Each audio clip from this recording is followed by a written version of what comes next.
watatoa uamuzi huo sasa. Hebu tuvuke huko mahakamani tuweze kusikiliza yanaendelea kujiri kuhusiana na kesi hiyo.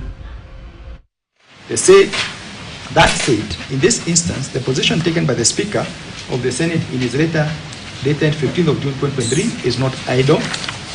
As the Supreme Court, in the matter of the Speaker of the Senate and another, were discussing the role of the Speakers of the respective House of the Parliament, observed as follows. I think it's necessary that I read part of this. This is what the Supreme Court said. Is it in doubt, that is quote, is it in doubt, in view of the formal provisions of the law, when and how the question for the consideration of the two speakers arises under Article 110 of the Constitution? We do not think so. No, Mr. Norgate submitted the requirement for a joint resolution of the question whether man bill is one concerning counties is a mandatory one, and the legislative path is well laid out. It starts with the determination of the question by either speaker, depending on the origin of the bill. Such a determination is communicated to the other speaker with a view to obtaining concurrence. Failing a concurrence, the two speakers are to jointly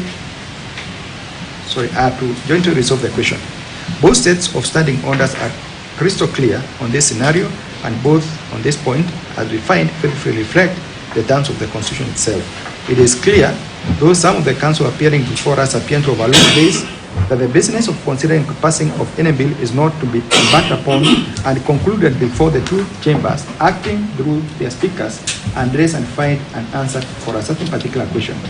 What is the nature of the bill in question? The two speakers, in answering that question, must settle three sub-questions before a bill that has been published goes through the motions of debate, passing the final assent by the President. The sub-questions are: is this a bill concerning county government? And if it is it a special or an ordinary bill? Is this a bill not concerning county government? That is number B. And C, is this a money bill? How do the two speakers proceed in answering those questions or sub-questions? They must consider the content of the bill. They must reflect upon the objectives of the bill. This is by the Constitution. It's not an unilateral exercise. And on this principle, it is obvious that the Speaker of the National Assembly, by abandoning all the engagement or consultation with the Speaker of the Senate, and proceeding as he did in the matter before the court, and acted contrary to the Constitution and its fundamental principles regarding harmonious motion of state institutions. Neither speaker may, to the exclusion of the other, determine the nature of a bill, for that would inevitably result in usurpations of jurisdiction to the prejudice of the constitutional principle of harmonious interplay of state institutions. It is evident that the Senate, though entrusted with less expansive legislative role than the National Assembly, stands as a constitutional safeguard for the principle of devolved government.